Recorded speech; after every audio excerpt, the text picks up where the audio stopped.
جزاك الله خيرا. بسم الله الرحمن الرحيم. الحمد لله رب العالمين والصلاة والسلام على رسول الله. I think the sister's going to come back in a second, so I'll pause when she does, just because the connection and the battery needs to be connected. Jazakumullah khairan, all of you, for coming. I will be doing the first half of the session, inshallah, and then very shortly thereafter I'll turn it over to Sister Dania Hanini to give the rest of the session. The subject at hand today, I understand most of you also likely came on Monday, and you had a discussion about tarbiyah. Today we'll be discussing, inshallah, the challenges facing the Muslim youth in the West. I'll get right into my section, inshallah. When I was first asked to give this topic, a number of issues came to mind, particularly from the brother side of things. So I would address the brother side, Sister Danny would address the sister side. But there are several issues, as many of you are aware, that plague the Muslim youth, particularly the boys, in the West. We could have talked about the red pill movement. We could have talked about issues with masculinity. We could have talked about pornography addiction. All subjects that deserve certainly their own full discussions, conversations at length, conversations that we should have as a community about how to address these issues, how to move forward with them. But just with one session at hand, the problem became really distilling these problems into one or two core issues that lie at the root of everything else. So what I'll get to today, inshallah, and the point that I want to come across for everyone here today, is that a lot of the issues that we see facing the youth, a lot of it can be distilled to a hole in their life, a hole of purpose, that is not currently being fulfilled by Islam. So it's no secret that even amongst non-Muslim youth, people that have no relationship or engagement with Islam, there's a crisis of purpose. There's a crisis of motivation, of understanding, a purpose of existing, so on and so forth. People don't know, particularly youth, don't know why they should exist, what they should spend their life doing, what to be motivated by. And for Muslims, we have, of course, Allah subhanahu wa ta'ala has given us Islam, and Islam is meant to fill that gaping hole in our life. It is meant to be the reason why we wake up every morning, the thing that in our life gives us purpose. We have an understanding of why we were created, what we were here to do, what we were here for. Now, the challenge that we see and the resulting issues that face Muslim youth that we see come from a lack of that hole being fulfilled by Islam. What I mean by that is, amongst Muslim youth in the West, what I would posit is that we have not correctly or adequately filled that hole of purpose in their life with Islam the way that we should. And that's what I'll get to today. So the connection is still iffy, but as long as you guys can see the graphic on here. And I'll see if I can make a full screen as well. So what I'm going to do today is present to you two parallel frameworks of the way that we present and understand Islam, and then I'll try and diagnose what the issue is and where the issue lies between the two of them. So, as everyone in this room, parents of course, at some point or another you've had to have a conversation with your children, likely over the course of years, about what Islam is and the role that Islam should play in their lives. Meaning, the way that they should conceptualize and understand Islam. And being a community that lives in a secular society, the US being a secular society, we have inevitably been impacted to an extent by that secularism. And the two frameworks that I'll get to today, try and highlight how that secular society has in some ways very directly manifested itself, not just in the way that we conceptualize and understand Islam, not just in the way that we practice Islam, but even furthermore in the way that we present Islam and instill it in the youth that we have, in the youth that we're raising. So the first model here, it'll come up in a second, inshallah. The first model that I'll present is, unfortunately, the way that, even from my personal engagements, conversations, and youth groups, the way that most Muslim youth that we interact with, that we even have in the masjid, really, the way that most of them understand Islam. And it's a graphic that displays that for most of the way that we present Islam, most of our youth end up understanding it as just one component amongst many in their life. Meaning, if they were to really map out everything that they do in their life, they have their school here. That's one component of their life. They go to school, they study, they have exams, they have homework. That's one component of my life. It's over here. And then I have family. That's one component here. I have siblings, I have parents, I have extended relatives. That's another component here. And then a third component is I have work. Maybe if I'm old enough where I'm thinking about that, I have work and I'm considering sustaining myself, sustaining a family. And then one component amongst many is Islam. Meaning just one of many things that I have to deal with, that I have to think about, that I have to maintain as a responsibility in my life is Islam. And that's sure the 5 times a day when I pray, I step away from whatever I'm doing in the real world to come in and pray. That's the 1 month of the year when I have to fast. That's when my parents are telling me I have to read Quran, or when I have to come to the masjid, so on and so forth. The challenge that this model of presenting Islam and the way that really it's conceptualized more than anything else, the challenge that this presents is actually twofold. The first issue with it is that it presents Islam to our youth as inherently separate from the real world. Meaning they have everything else in their life that they have to deal with. They have their school, they have their work, they have their family, friends, entertainment, video games, what have you. And then another component, just one of many, that they have to deal with is Islam. And that's completely separate in their life from the rest of it. Give me a second here just to open this up.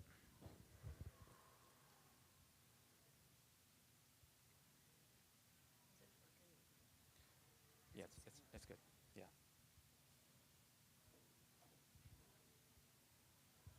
Okay, we have the graphics up now, inshallah.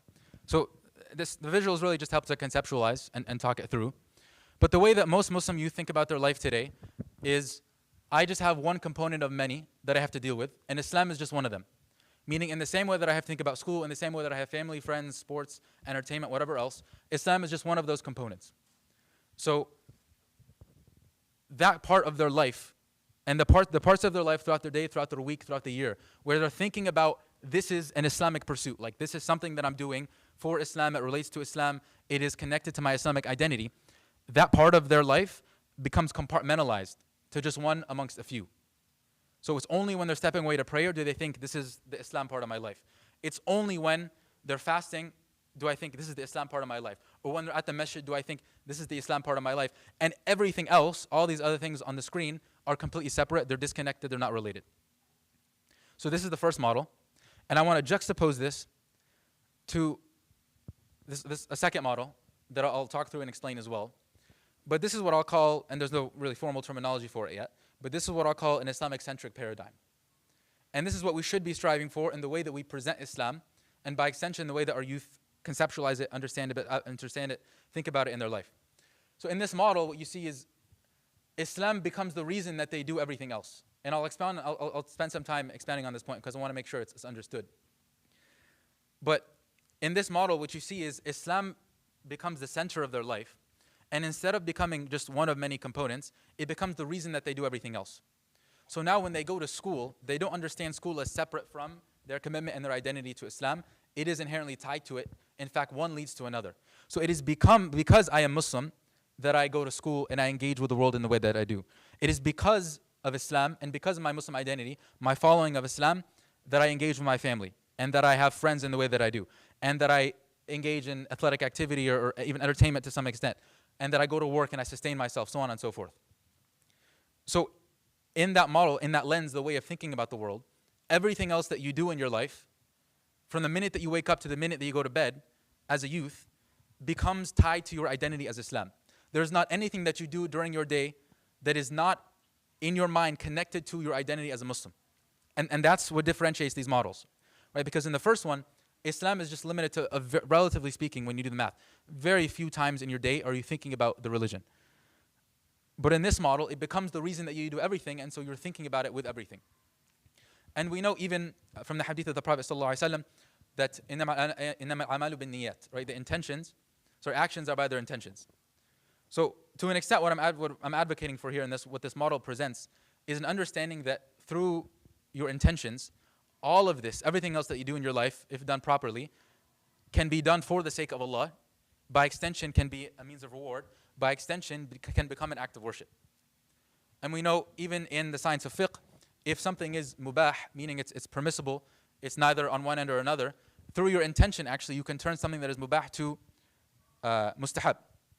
And that's what this model advocates for with regards to everything else that you do in your life, beyond what would be considered the ritualistic acts of worship. So I'm going to transition now to one other point that I want to make, and I won't spend too much time on this. But if it needs to be said, the goal that this slide is trying to take away is Islam does not just, Allah subhanahu wa ta'ala through Islam does not just call on us to engage with Him in those limited 20, 30, 40, 50-minute times in our day when we're praying and we're standing before Him. He doesn't just call us to engage with Islam, His religion, only in the times of the year during Ramadan, for example, when we're fasting, or only when we have the book of Allah subhanahu wa ta'ala, the Quran, open and we're reading from it. We are concerned as Muslims with fundamental issues around the world, including solving world hunger. How many times in the Quran does Allah subhanahu wa ta'ala call us to feed the poor, to take care of those that are in need? Addressing poverty, standing up against oppression. Those are fundamental issues that we as Muslims are concerned with.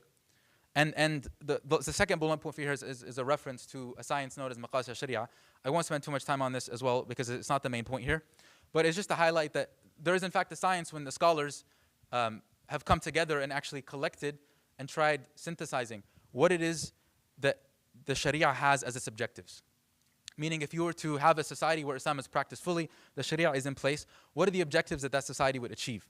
And they listed protection of religion, protection of life, protection of wealth, property, intellect, honor, and lineage. My point being here that you see fundamental priorities in the Sharia through the Sharia that Allah gives us related to just everyday success, everyday society. Being able to operate in a society where safety is guaranteed, life is protected, security is guaranteed, so on and so forth.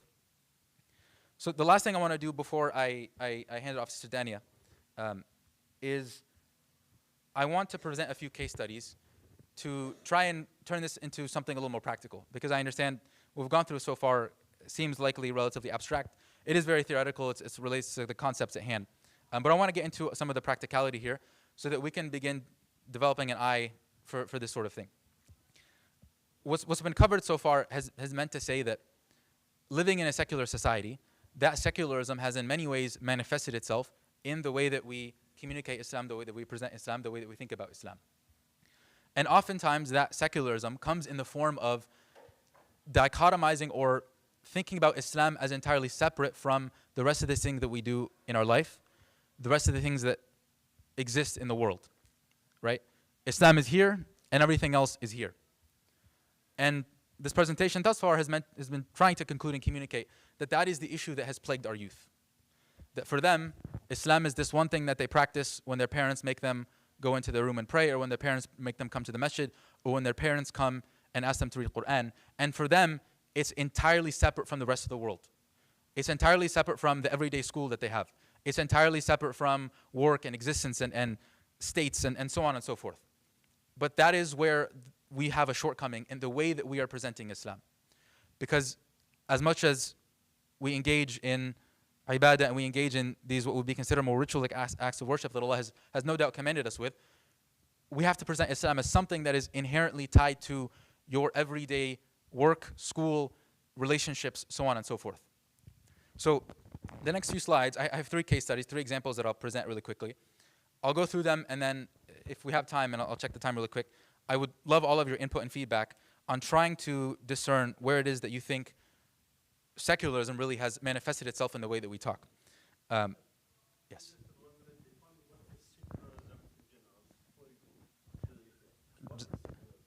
Jazakallah khairan. And that's something Sister Dania will expand on a lot as well.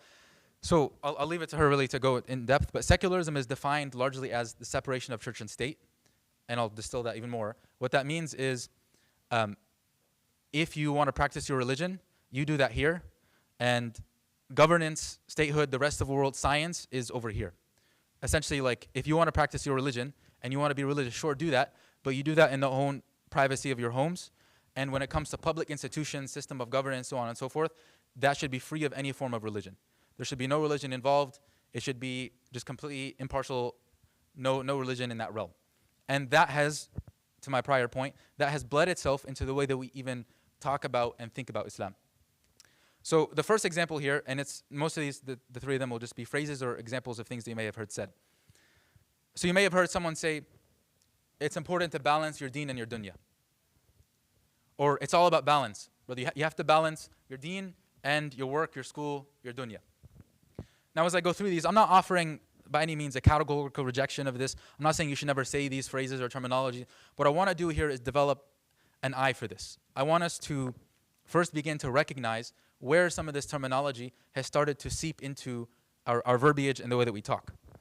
So for this first one, just out of curiosity, I'll leave it open and open up the floor. Does anyone have any theory or idea about how something like this, saying something like this, or even just the way that it's framed, could be tied to secularism?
Yes. So question is the phrase on the board. How does it relate to, or how could it be interpreted? Or how could it send subliminal messages to youth? That actually, I was about to give the answer away. I shouldn't do that. How does it? How can you connect this to secularism? Is the simplest way. Can you examine the statement and recognize how it might, in one way or another, perpetuate secularist viewpoints? There's one more brother that had. I'll go here and then I'll go there.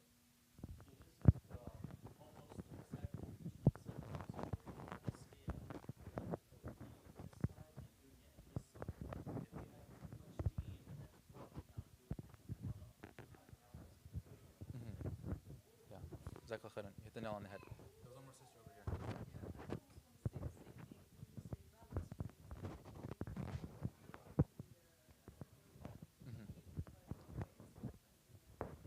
Yeah, that's exactly it.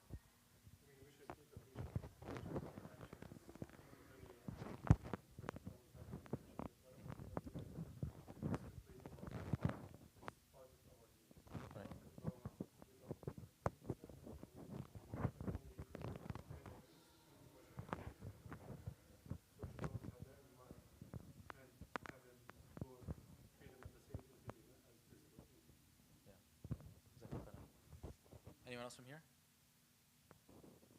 Okay, sounds good. I won't spend too much time on this because you hit the nail on the head here. The issue with this phrasing is it presents your deen and your dunya, or the equivalent, whatever you're referencing, whether it's work, school, etc. It presents those things as two completely separate things. That you have to make a trade-off between the two, and it dichotomizes them. What I mean by that is it separates these two things and puts them on two extremes. As in, you have to choose between the two.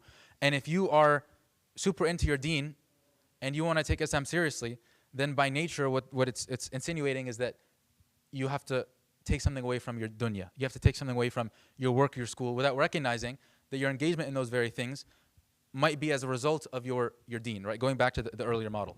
For example, I had someone come up to me and ask me a question along the lines of, how do you suggest balancing your deen and your dunya?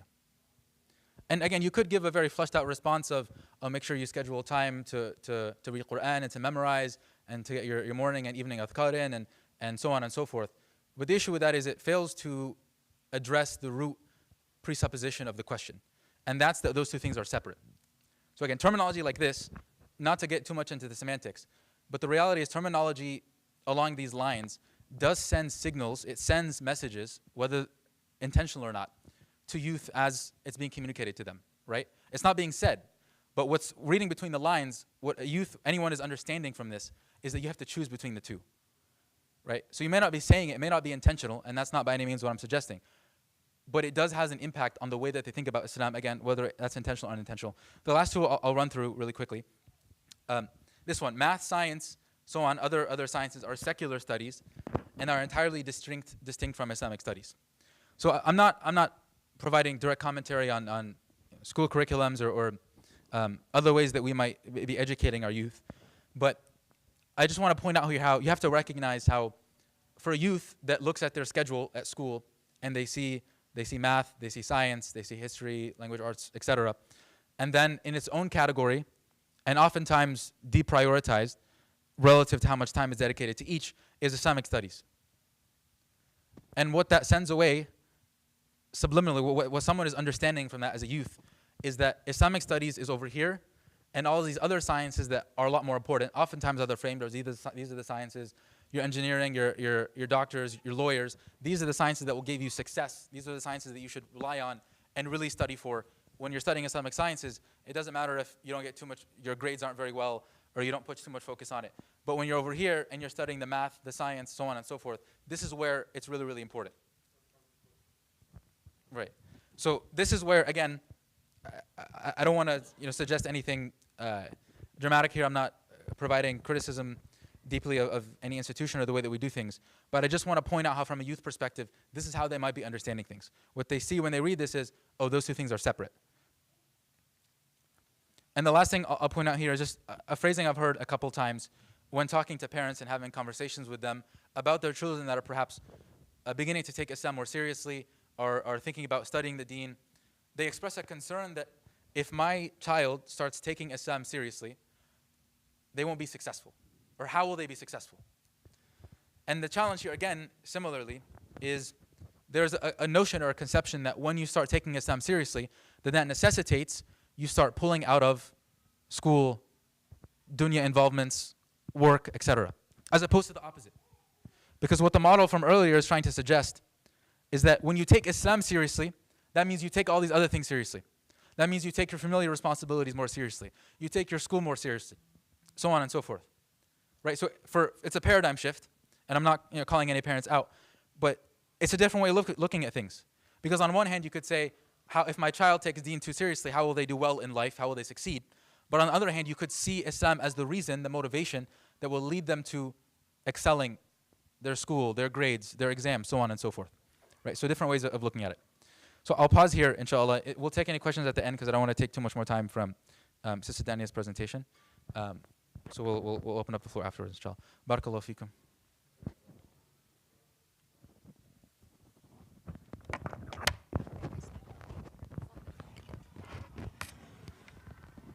Assalamu alaikum, everyone. Is it working? Okay, cool. Bismillah, alhamdulillah, wa salatu wa salamu ala rasulillah. Just to kind of preface this with two things. Number one, I don't have any fancy diagrams like Yusuf. Number two, this is a massive topic, and I think that when the topic was initially suggested on kind of tackling the challenges of the youth, I was like, this is the million-dollar question, right? It almost feels like it could be its own series, its own kind of lecture sessions. And so please do bear with me. What we are going to be kind of looking at for the latter half of this is definitely not an extensive overview. I would argue that it is simply just scratching the surface and inshallah kind of planting those initial seeds and food for thought. One thing that I do want to just kind of highlight before we get into the competing worldviews and the paradigms, I think that one thing that was extremely crystallized from Yusuf's kind of half was the fact that, part of the challenge that pops up oftentimes in our youth sessions is the fact that the youth truly do find a degree of irrelevancy to Islam. Right? And it's a hard pill to kind of swallow, and it's a hard thing to kind of verbalize. But I think that the first step of kind of being solution oriented is to actually be aware of the challenges that face us. So the first thing is, well, where do these sentiments kind of come from? And what I would argue is to kind of get to that eventual step of viewing Islam as present, as operative in the world within us and around us, it takes an understanding of what we call a worldview. Now, for those of us that haven't heard or are not necessarily familiar with what a worldview, if we were to really summarize how academics kind of talk about this broader concept, it essentially is how you view the world and your place in it, all right?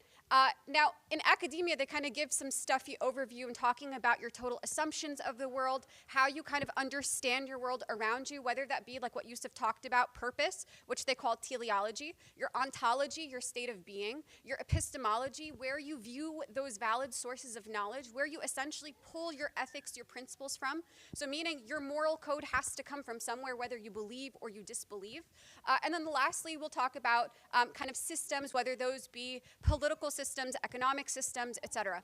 Now, when we think about secularism, I know the question had popped up before. When we think about secularism, kind of the question is, look, what is secularism? And oftentimes, if you were to open up our like rudimentary textbooks, our intro to world history, you might find, well, secularism is bolded, highlighted, the separation of religion from the public domain or the public sphere. Now, while that definition seems to serve a function, and while it oftentimes gives us a very kind of concrete understanding of what secularism is, it doesn't actually peel back those broader layers or those deeper implications of what secularism is in response to how we view and conceptualize our deen. Now, what do I mean by this? If at its rudimentary kind of fundamental definition, we say, well, separation is the separation, or secularism is the separation between religion and kind of the public domain, that number one requires that a person ask the question, well, who gets to define what the public domain is and what kind of parameters exist for religion to operate or not operate in those spheres? So the question is, well, who's kind of placing these guardrails and these kind of protective blockades on what extent religion can kind of function in society and what extent needs to stay dormant or privatized?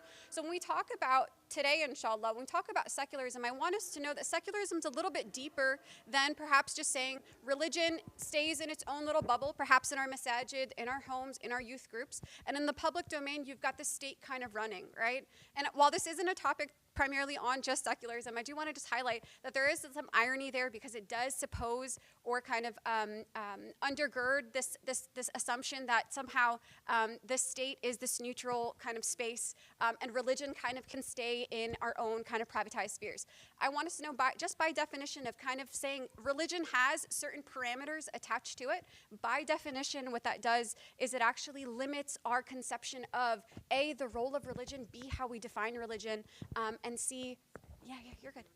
Oh, it's loud. Okay, Yeah, cool. so you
الله أكبر الله أكبر الله أكبر الله أكبر أشهد أن لا إله إلا الله أشهد أن لا إله إلا الله أشهد أن محمدًا رسول الله أشهد أن محمدًا رسول الله حي على الصلاة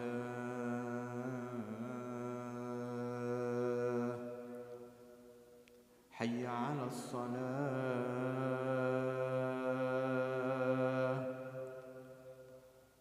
حي على الفلاح حي على الفلاح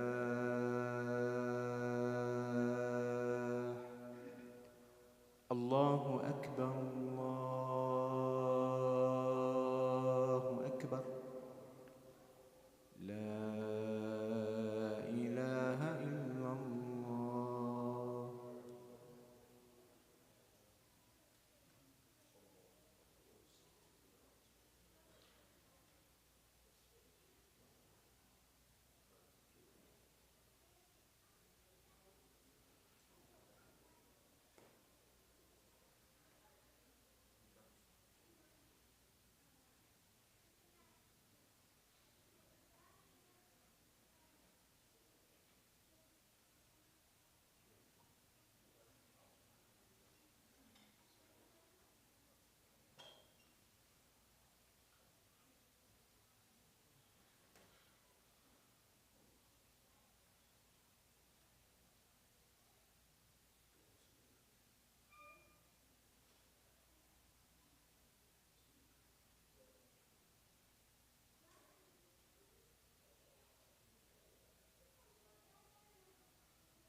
الله أكبر الله أكبر أشهد أن لا إله إلا الله أشهد أن محمدا رسول الله حي على الصلاة حي على الفلاح قد قامت الصلاة قد قامت الصلاة الله أكبر الله أكبر لا إله إلا الله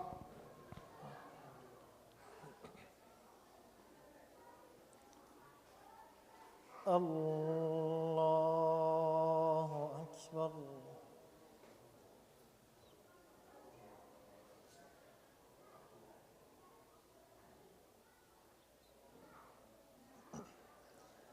الحمد لله رب العالمين الرحمن الرحيم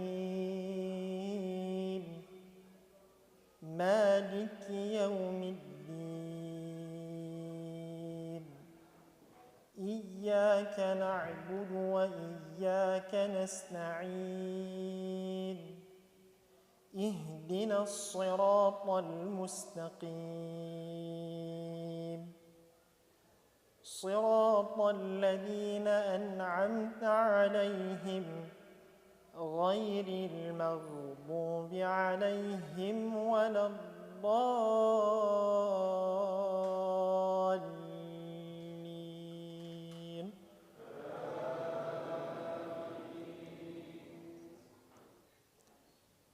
يا بني إسرائيل اذكروا نعمتي التي أنعمت عليكم وأوفوا بعهدي أوف بعهدكم وإياي فارهبون وآمنوا بما أنزلت مصدقا لما معكم ولا تكونوا أول كافر به ولا تشتروا بآياتي ثمنا قليلا وإياي فاتقون ولا تلبسوا الحق بالباطل وتكتموا الحق وأنتم تعلمون وأقيموا الصلاة وآتوا الزكاة واركعوا مع الراكعين أتأمرون الناس بالبر وتنسون أنفسكم وأنتم